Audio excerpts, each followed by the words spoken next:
తుపాకి పిలిచి ఆమె తింగని చిట్టి మగజాతి నట్ట మడత పెట్టి ఆ కుర్చీని మార్చా పెట్టి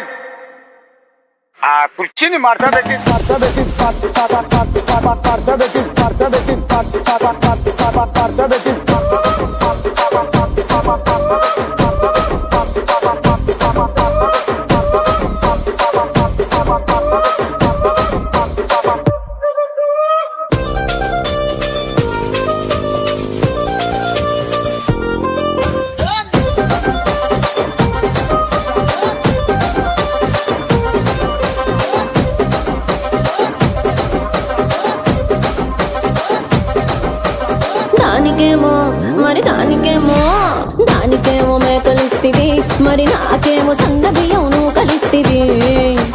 మేకలేమో వందలుగా మందలుగా పెరిగిపాయ, నాకిచ్చిన నూకలేమో ఒక్క పూట కరిగిపాయ.